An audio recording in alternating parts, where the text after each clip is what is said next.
All right, good morning, everybody. Hope you are doing well. Thank you so much for joining us today. So we are here to talk about start the conversation on equity and how we as COFPN are really wanting to emphasize this in our strategy in 2019. If you've read our charter, it is part of our charter, and this is something that we are really wanting to focus on in 2019. And so this webinar is really just starting the conversation. We will be having more of an in-person discussion at the HEAL Summit, which we'll talk about a little bit at the end, coming at the end of the month. And so today we just wanted to start talking about, as as you see in the title, setting the stage for the Colorado Food Policy Network in 2019, defining and discussing racial inequities and the food systems. So really quick as introductions, my name is David Hutabarat. You probably have gotten a lot of emails from me. I am the Food Systems Coordinator here at LiveWell, Colorado.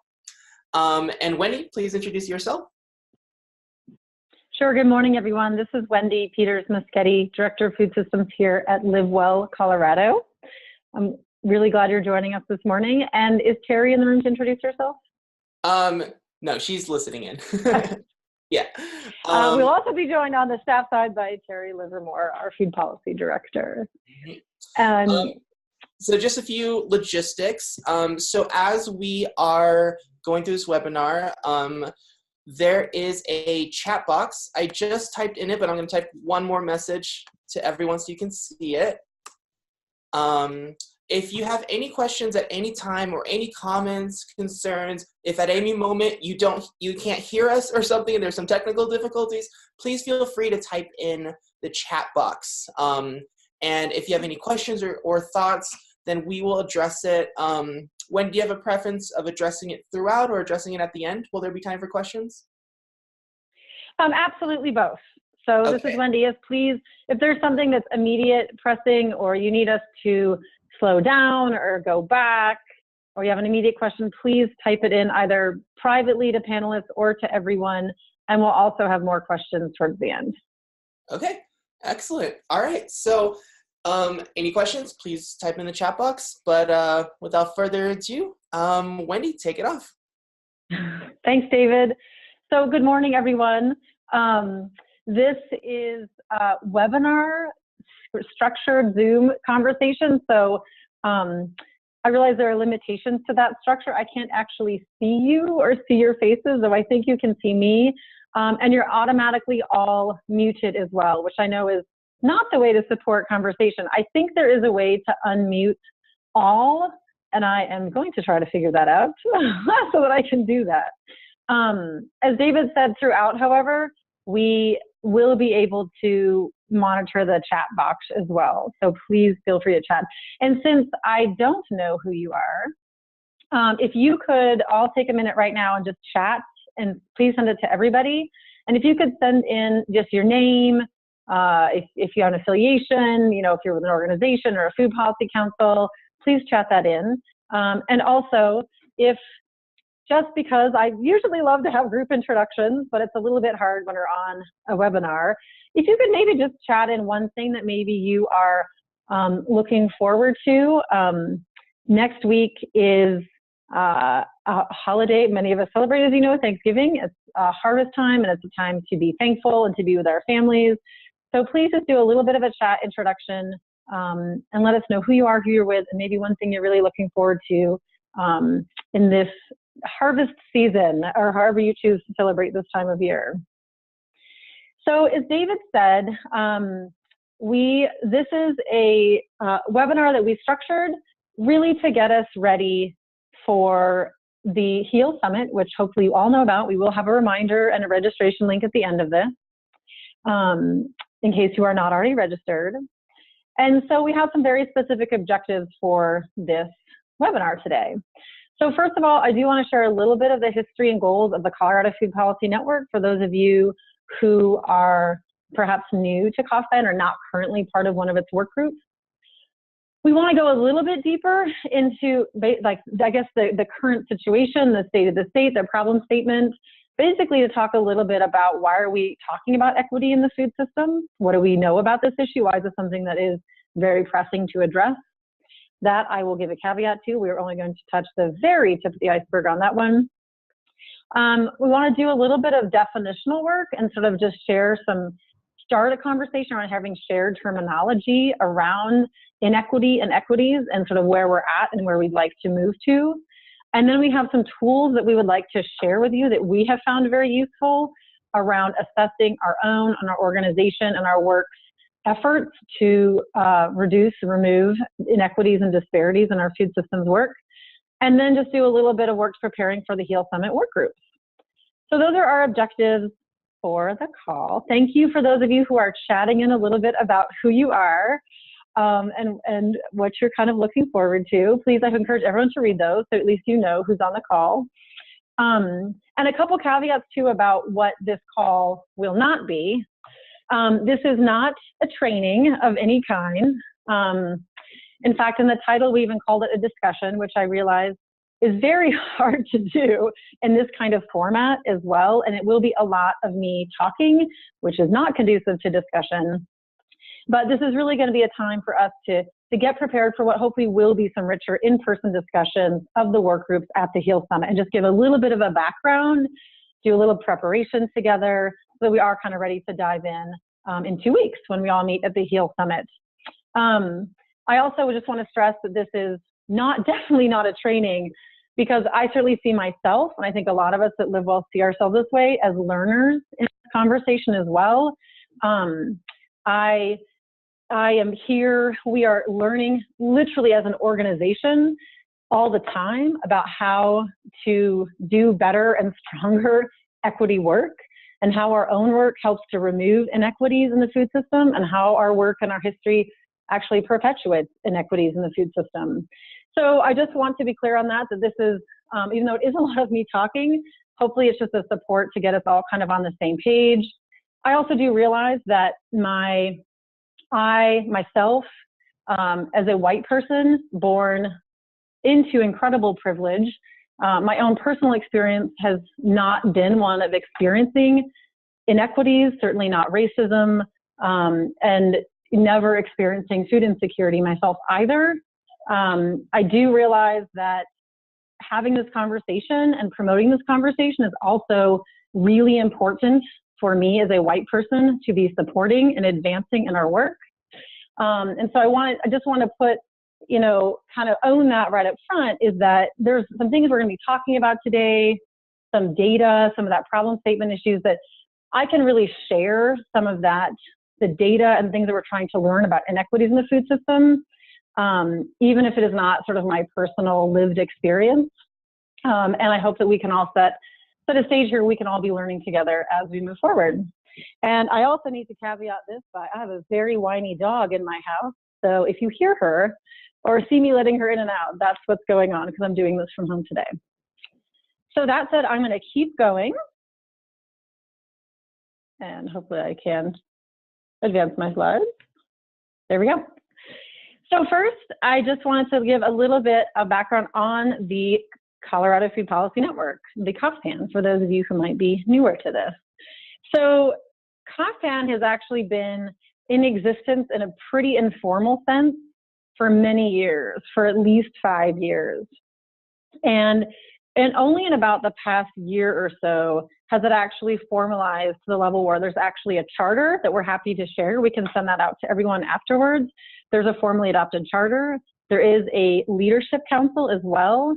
There are several, I'm looking right now quickly, I don't see any of our leadership council members on the call right now, but we do have a leadership council that includes people, Jill Strange from Boulder County Public Health, Jody Beck from University of Colorado Denver, Misa from Chef Ann Foundation.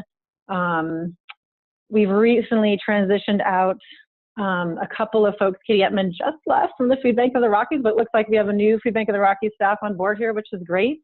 We have Megan Lovelace from Eagle County and the Colorado Food Systems Advisory Council, Jim Dyer from La Plata County and Healthy Community Food System, and Judy Fowler from Tri-County Health Department. So just to note, we do have a leadership council that does have monthly calls and has helped us as we develop the plan for the HEAL Summit as we move forward. So as you can see, the Colorado Food Policy Network here does have a charge that is formally adopted in its charter to promote healthy, community-based, economically viable food systems in Colorado that ensure all residents have access to affordable, nutritious foods. It also has what I think are some pretty beautiful guiding values. I won't read those, but you can read them on the screen. But important to note is when COFPN formalized a little bit more about a year ago and formally adopted their charter, what they wrote into the charter is a work group structure. So the COFPN was really started with and for independent food systems coalitions or food policy councils all across the state, really to bring them together for a couple of reasons. One is to really support individual capacity, support the strength and capacity and growth of individual coalitions through peer networking and peer mentoring and collaboration.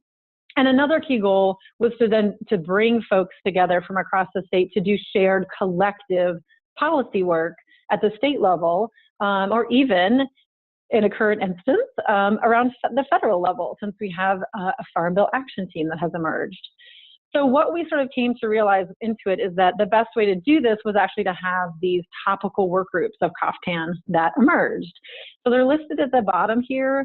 So currently there are work groups that we do support at LiveWell, Colorado that include members from all across the state, land access for beginning and returning farmers, healthy community food systems, which was really focused on sort of the community or emergency food system, but has shifted recently to the FABAT, the Farm Bill Action Team, because of a lot of folks on that work group and that team were very focused on pressing issues around the Farm Bill, and it kept coming up. So like, let's just pause and really kind of focus our energy on the Farm Bill, since it is so critical to so many of our issues right now. So that is FABAT. They had a call yesterday. We had one that started off as nutrition incentives, so focusing beyond just double up food bucks, but other incentives, and that has really grown as it's doing a lot more collaborative work with other health systems and healthcare organizations, and becoming more of a food as medicine group. And there's a farm to institution work group that is pretty focused right now on developing some video vignettes and a documentary sort of telling the story of farm to institution in Colorado. And there is a healthy retail group, which is a little bit on pause, but has been doing some work with the State Food Systems Advisory Council. So if anyone has questions about any of those, we will send out, obviously, these slides, my email, the charter, and please feel free to ask me any questions anytime about what they are or how to get involved. And David, please, I trust you to just jump in at any time and add any detail that I'm missing. And everyone else on the line, please just feel free to chat in comments or questions at any time. Oh, one thing I should say about COFPN as well before I move on to the next slide is that, as David mentioned, and you can see in some of our guiding values here, is that we work to build a food system that actively advances health equity. Conversations that have been happening for several years with the Leadership Council and other participants and members is a real awareness, I think, and a reflection that the individual food systems coalitions across the state, our Leadership Council, our staff at every level, really was not representing, it does not represent all of the voices in the food system, and a lot of the voices that we think are most impacted by the issues that we are ourselves trying to address. So there has been for a while a real awareness, I would say, that we lack diversity and representation in many forms in our local groups and at the state level. And having a lot of conversations, but not much more, I would say at this point, about how do we help build each other's capacity locally and at the state level to increase the amount of voices that are at the table that are influencing what we do and how we move forward, and actually make our work much, much better. So one way forward that we have been talking about with direction from the Leadership Council is to do this, to say, let's begin to start the conversation with the work groups about kind of where we're at, where the work groups are at. Let's have built in some process and time to do a little bit of self-awareness and reflection and assessment, and together sort of make a plan about what is it that we all need to make sure that our work moving forward is based in equity and actually directly removes inequities and disparities and doesn't have other negative effects. So one thing you'll see as we get into this is some tools that we're suggesting we can use that actually help us ensure that our issues and proposals moving forward do just that. So with that, I'm going to move on slowly. So a little bit about why are we here today? And that why is this even a conversation that we need to be having? This is probably a question I do not need to be posing to any of you who are on the line right now. But I think it's important for all of us, certainly always important for myself to do that kind of level setting. And I'm always learning about our food system specifically, and sort of very deep and historical inequities that have been built into the food system, and learning more about how we can really target our work better. So this is a quote that I use all the time. So some people have seen this a lot on the line already, that I think just really captures our current global food system really well.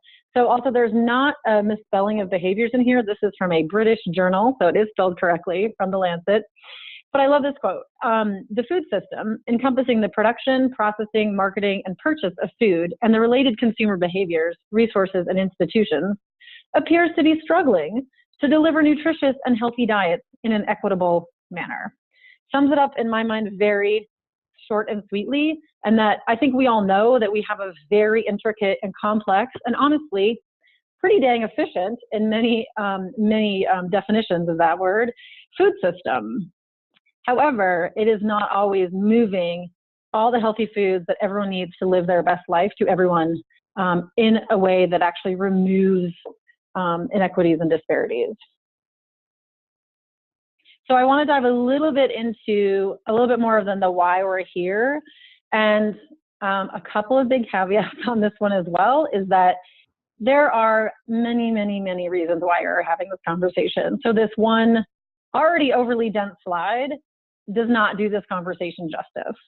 But I thought what we could do is just provide a few examples of the kind of data that we look to at our work at LiveWell Colorado and that we think might be relevant to the work of the COFPN work groups, just as illustrative, right? Examples of where we see disparities along the food system. And I am not graphically inclined, and I'm not a PowerPoint whiz. So for me, building this slide was like a master stroke, right? This is about as good as I get. So I know it's not super pretty, but hopefully it makes sense. So the point we're trying to convey here is that this inequitable and inefficient food system that we have seen has led us to a situation today where poor diets, right, are the #1 preventable contributor to early death and to disease globally, right, and in the United States. So long has surpassed tobacco and other contributors. And this is, as we've said, very, very preventable. And so how we kind of got here, so a few just interesting points we want to convey is that this is really about the entire food system, right? From all the way from the soil and the growth of our food, all the way to, as consumers, where we're accessing our food, what we're choosing to food, how we prepare and consume it. And the story being that we can find and see and document disparities in every level, every step along that chain within the food system, right? So just some examples that we show here, starting sort of at the farm level. So starting on the left side of your screen are that large farms. So these are farms with over $1 million in annual revenue, account for 4% of all farms, meaning most of our farms in the United States are actually much smaller farms that don't have significant revenue. So large farms comprise only 4% of all farms, but they comprise 66% of all farm sales in the United States. So just an example of sort of a consolidation of wealth and power in our food system. And as an example of the disparities within that, in Colorado, the latest National Ag statistics tell us in Colorado that 81% of what are called principal operators, so farm owners, are male, and 93% of them are white in the state of Colorado. And this is very consistent data across the state. So even in states where you do see more racial diversity, these are very similar statistics. Nationally, it is well into the 90s, % of farm operators, owners who are white. Similarly, moving down the food system is that we do produce over 35,000 calories of food per person per day. So just to point out, we live in a food system with a heavy consolidation of power in some very big farms that produce an incredible amount of food and calories, and about twice what, say, maybe an average adult female actually needs to live a healthy life in the United States. Although I think I consume at least 3,000 calories a day. So I'm not sure I believe that statistic. But the point being that we do have a capacity to grow enough food to feed all of us everything that we need. So moving along in the chain here is that looking at some Colorado data, 65% of SNAP authorized stores, so that's stores that are authorized to accept SNAP, formerly food stamps, benefits in the state of Colorado are classified as either a convenience store, a corner store, or a dollar store, or perhaps like a drugstore like a Walgreens. So this is not necessarily all a bad thing. I think it's just important to look as we go along from how and where we grow our food to where food is available, is just to point out where is food available for people that are perhaps using food assistance to feed themselves healthy food, and what kind of food environment is at their disposal. And just one example here is this data, by the way, is from lots of different places, and I'm happy to share where it's all from. It is a big mix of some national data and Colorado data. And this data point at the bottom here is one of a food assessment that I worked on myself with several communities in Northeast Denver. And what we did is we actually looked across Northeast Denver, which is socioeconomically much more diverse and much more lower income than other parts of Denver, is we developed a healthy food retail index. So comparing the number of retail sites that could provide healthy food to cook and prepare and serve yourself a healthy meal versus sites that do not. So convenience stores, fast food, liquor stores would be in the less healthy food. Healthy food retailers would be like a full service grocery store, or even a farmer's market.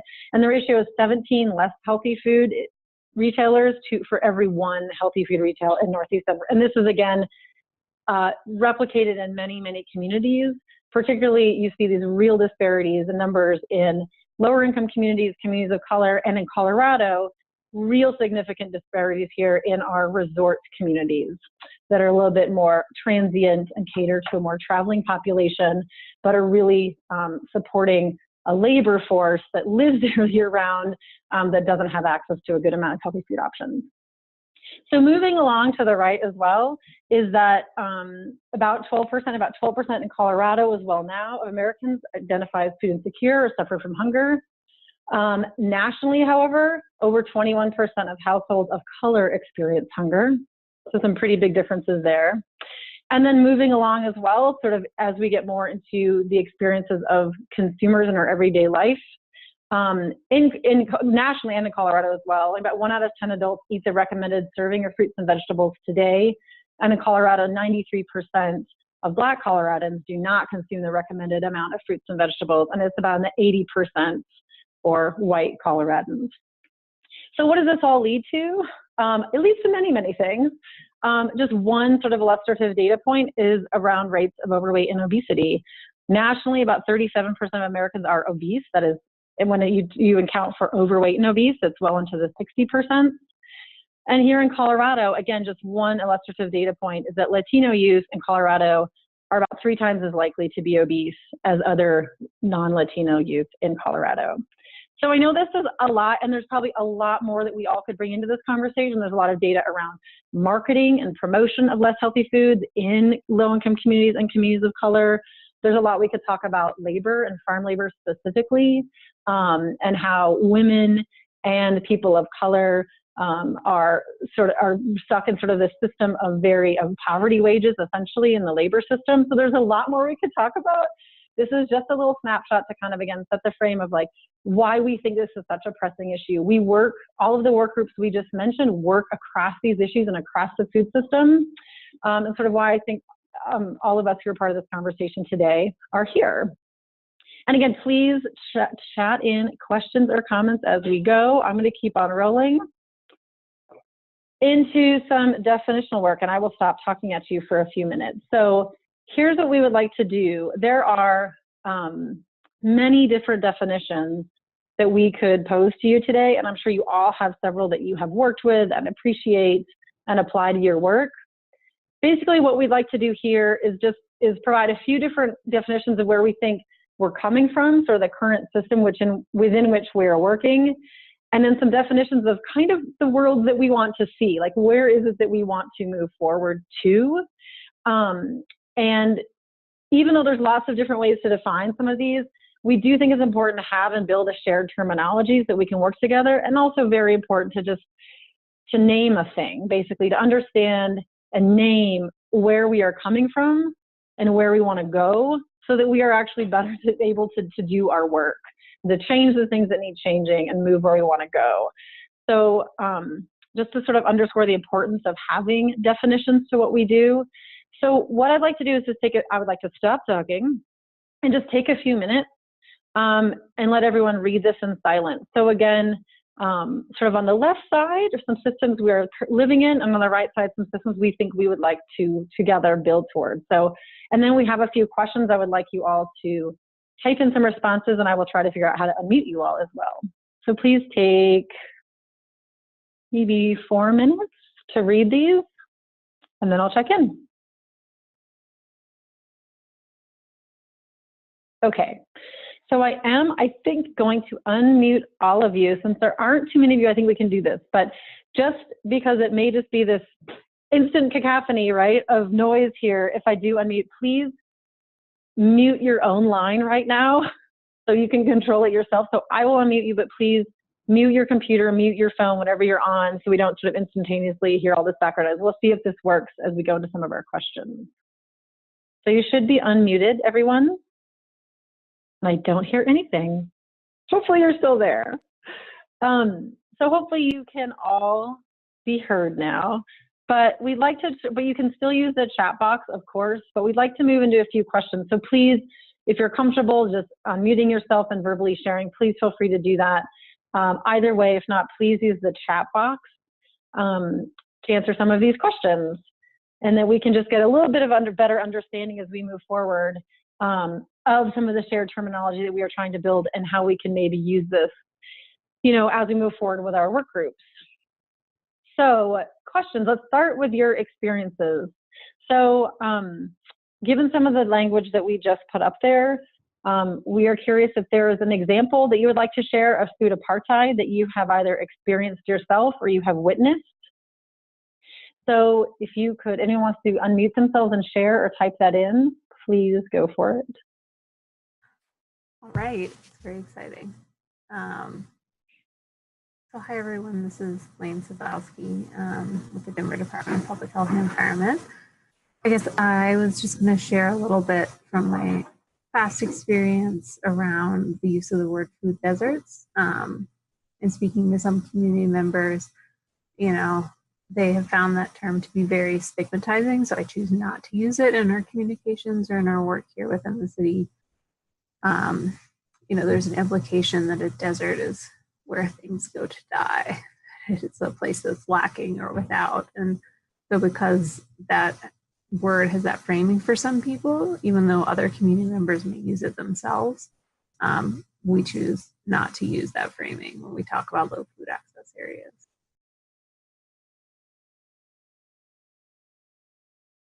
Thanks, Lane, for sharing. And absolutely. And there's a reason you don't see that word in our terminology as well, as that food desert is a word that we feel like doesn't capture the sort of systemic issues at play.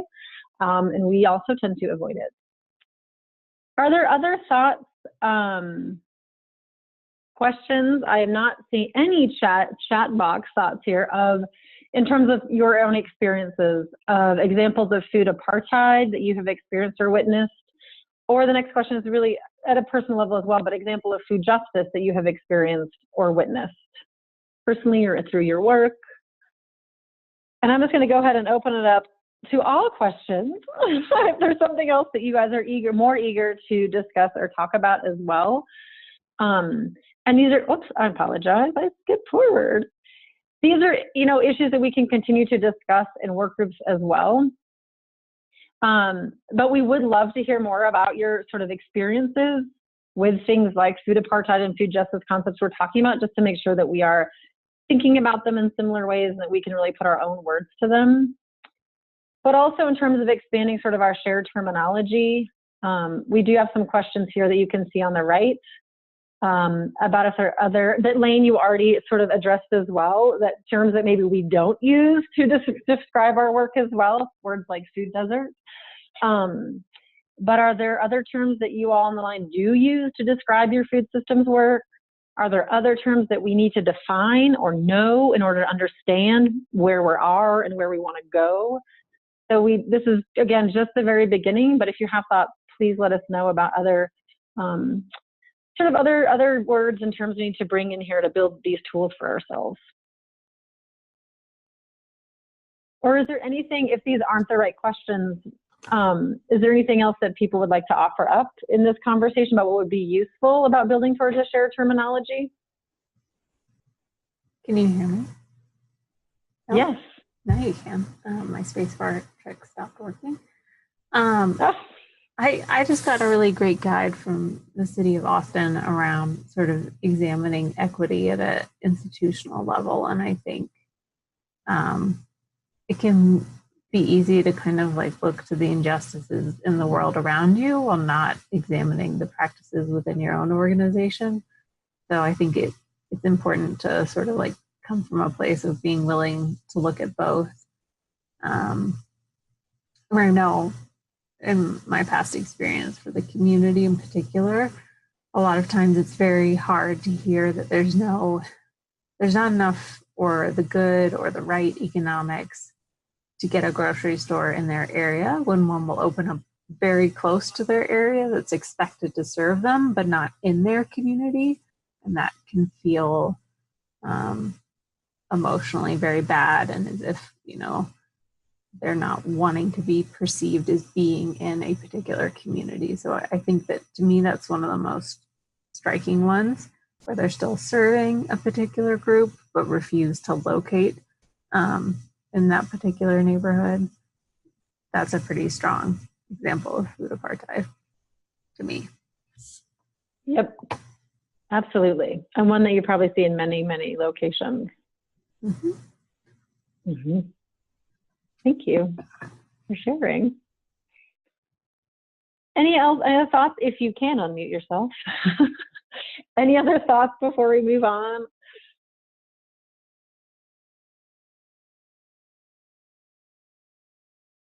And also, I see there's a few folks on the line that didn't type in their introduction, so please do type in a little introduction about just who you are, your affiliation, maybe something you're looking forward to with the coming of the many holidays.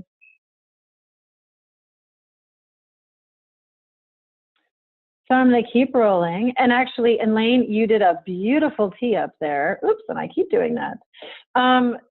What we want to talk about next, which is doing a little bit of that, that sort of self and organizational awareness and analysis of how we, but as individuals and organizations and institutions, really shift the culture to promote equity. And so we do have a little bit of work that we're suggesting might help the work groups move along, and we'd love for some people to take some time to do a little bit of this before the work groups come together at the HEAL Summit, if possible. I realize next week is Thanksgiving. I'm actually taking the entire week off because all of my kids are out of school anyway. But we do have 2 weeks, so hopefully this is something that doesn't take us too long time and just a sort of interesting exercise and helpful exercise for all of us. So what we would like to do, and to your point, Lane, is that if to really kind of move the system around equity, that really it is around the individual, and it is around the culture, and it is around the institution or the organization, right? And change happens when all of those things in alignment go through a shift, right? So one tool we would like to share with you is in front of, and there are many tools. We realize there are lots of different tools for sort of doing, you know, self-assessment, organizational assessment of where we're at in terms of sort of anti-racist or equity promotion work. This is one that we have found that David and I really resonated with us. And David and I have been having some conversations with some colleagues in North Carolina in their Committee on Racial Equity Core at North Carolina State University. We think is doing really incredible work and with food policy councils around the state there. So we have been in conversations and stealing a lot from them. But one tool that they have developed and used is really hard to read in front of you. We will be sending this out. There's a really beautiful webpage that goes through and defines each of these phases. But what we would like to propose is that if you could each take a little bit of time before the HEAL Summit, and ideally thinking in terms of the work group that you're participating in. I know that may be hard if you're brand new or it hasn't been very long. But in an ideal world, think about the work group you're participating in. And if not, I mean, this is a tool I think that's even helpful to think about your food systems coalition that you're a part of, or your food policy council, and kind of what you're bringing to the table. But this guide, it basically walks you through 6 phases of racial equity practice. I also should have said early on, we fully realize that there are many different types of disparities, particularly in the food system, age and gender, sexual orientation, many in addition to race, and you'll see a lot of sort of the tools we have are specifically addressing racial equity, and the fact that sort of across all of these disparities are really exacerbated by race, and that this is, we have a lot of really good tools, and it's very illustrative when we look at how we address racial equities in the food system. So this is just one example that does look specifically at racial equity as an organization. And basically, even though you can't read it, so I apologize, but hopefully this graphic gives a sense of the phases that an organization can go through to get to the place where you are in practice living and breathing equity. And so we'll send out a link to this that has really good definitions of this, but just a really high level. And then we'd love for you to kind of spend the next 2 weeks thinking about this, reflecting on your own work group practice. Is it goes from this first phase of familiar dysfunction, which I'm totally over summarizing all of this, but really is that phase of which tends to be, still sort of just accepting sort of the status quo, accepting that we live in an organization or a system that is still sort of white culture dominant. And there is very little to no conversation or practice about how that culture is affecting both people of color and white staff in an organization. Also can be a very toxic and oppressive environment for white people, but particularly people of color. And so this is phase 1, right? Sort of where we start, where things are not being addressed, there is not trust, there is not safety. To have conversations, even talk about how do organizational practices and principles and policies affect everyone and people of color within the organization. And then moving into phase 2, which they call explicit commitment to racial equity, is when you start getting to the place where you're actually making those kind of verbal commitments that, there are issues that we would like to address as an organization. What I really like about this process is that they show throughout this process that this entire process is messy and it's chaotic and it's not direct, that it's very circular. So one thing they point out in this phase 2, is that this is often a phase where you start to have this commitment to racial equity, where actually maybe as a person of color, there might be this new experience of hope, like, oh, wow, something might change. And maybe as a white person, there's maybe you step into areas of maybe being, there's hypersensitivity and hyper-awareness or hyper-defensiveness. So moving forward into these conversations, but that often means sometimes making things even a little bit messier and uncovering a lot of feelings and emotions and experiences as we go. And then moving into phase 3 is once we've had that commitment, is then moving into this sort of culture shift, which I love that they called like the not knowing, right? Is that to really move to a culture shift does require that individuals are a part of that as well as the entire organization, and can lead to this place of I love that there's this big question marks behind it, right? Like what has been my role? What has been your role? How do we relate to each other? So a lot, and really kind of embracing that this, or maybe not embracing, but you're sort of stepping into this complexity and the chaos of doing this work. And then from there, hopefully, moving into what they call relational trust. You know, they also often point out that this is a phase where if we move to that relational trust, where that we start to like put in measures of accountability for each other, that we start to live in an environment where there is no, you know, right way of doing things or wrong way of doing things, or you're the bad guy and I'm the good guy. And we start to like make mistakes and love our mistakes and own our mistakes and trust each other to make mistakes and hold each other accountable. There's often a phase where you can kind of really embrace that, or you can slip right back into familiar dysfunction. So if you keep moving forward, then they call phase 5 sort of equity goals clarified, where they talk that you actually have that full shift of sort of personal, cultural, organizational shift, that we have very clear goals, that we as an organization, there is acknowledgement and buy-in, that we are, you know, this is what we're moving forward and this is why, and a commitment to each other, that hopefully then keeps moving forward to phase 6, which is actually that practice, principle, policy of really doing equity work at a deep level, and knowing there may be times when you're looping back again and looping forward. So anyway, this is a tool we wanted to present. We will send this all out, as I said, that you can have in front of you. We love to spend some time, so we come to the work group meetings, that you maybe done some, like, where is my work group sitting, right? We are solidly in phase 2, right? Or where is your organization that you represent in that work group? And just bring that forward, and we will talk about those work group meetings and how they're gonna go. So as I move forward, though, please, are there any questions or comments?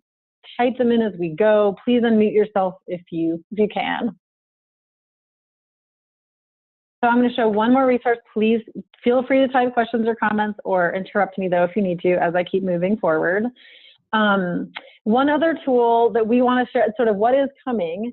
And again, there are many different tools we can use, but one thing that, a tool that, again, some of our partners have shared with us, that we would ultimately like to work with the work groups to get to and use, is an actual racial equity assessment tool. So as I failed to mention early on, in the charter, the COFPN work groups are very, very clearly, you know, asked to work with LiveWell and other partners to identify policy proposals. So for example, the land access work group right now has been working with us to develop 2 policy concepts that we're planning on, hoping to move forward as state bills, state legislative concepts for the 2019 session. So we have found a tool, again, there are many, this is one that we liked, that we think would be very helpful to assess those. So as work groups promote policies or proposals, we would like to have a process in place that really just says, okay, what are sort of the intended and unintended consequences of this policy, and particularly around equity. So this is one tool that has a lot of questions. You don't always have to ask all of them, to really say, okay, if this policy works, move forward, how does this really affect people? How does it affect place? How does it affect process? And how does it affect power? So we just kind of wanted to flag this to say, heads up, your work group may not be there yet, but this is a tool that we would like to work with everyone to see how can we integrate this more into our work.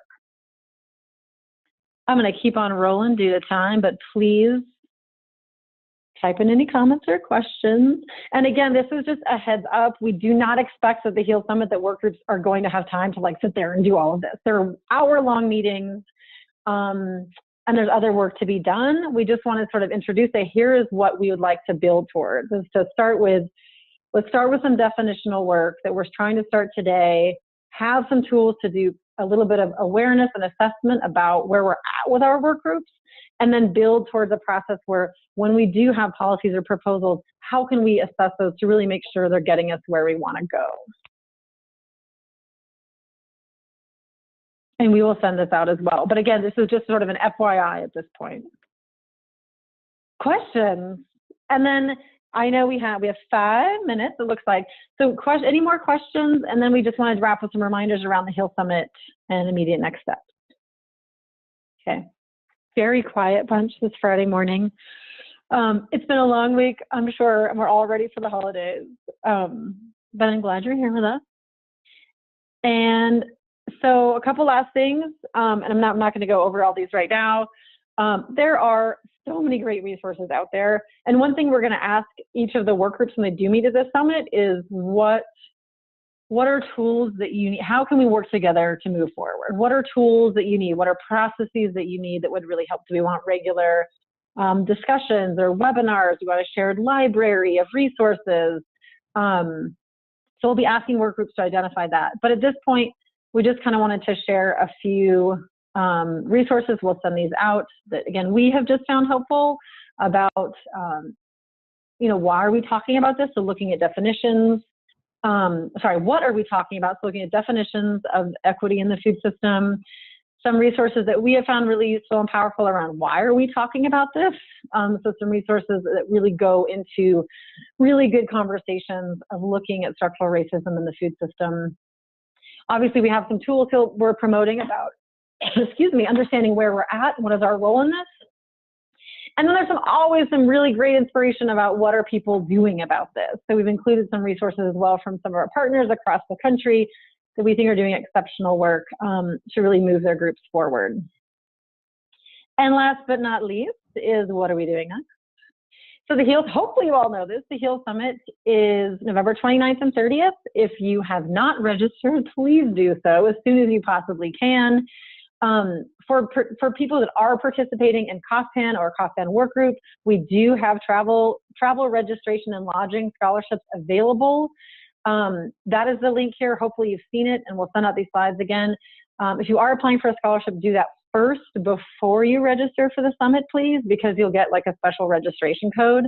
Either way, please do register for the HEAL Summit. Just so you know too, you don't have to pick a work group. David will be sending out an email early the week of the summit to every registrant that sort of describes the work groups and where and when they'll be meeting. Heads up, they are meeting at 7 a.m. on Friday the 30th. So you got to be really committed to be there, but it'll be worth it, I'm sure. So David, look for some emails early the week of the summit about where and when and how work groups are meeting. You will have a LiveWell staff supporting and facilitating each of those work groups so that people can just come in and participate and not worry about anything else.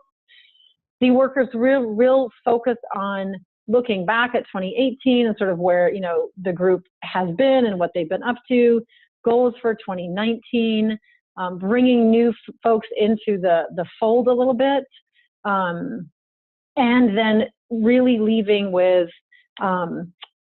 if folks have had the time to do some of this pre-work a little bit, is having some conversation about where work groups we feel that we're at in that equity phases, and then leaving us, all of us, with some feedback at the end about what tools or processes or resources really might help the work groups moving forward.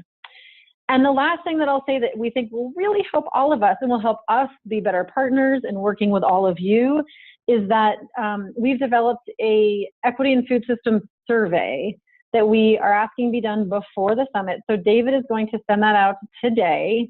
And it just goes through a series of questions sort of asking about a little bit about your own experiences and when have you seen sort of inequities and equities play out in your community and in your food system.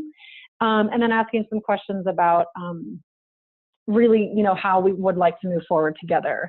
And it helps all of us get a sense of kind of where everyone is at and where the work groups are at. And then we will have those results presented back to each work group when we all meet on November 30th. So keep your eyes open for that link to the survey today. We are asking it to be done early the week. So I think by like November 27th or something, we're going to need that survey done.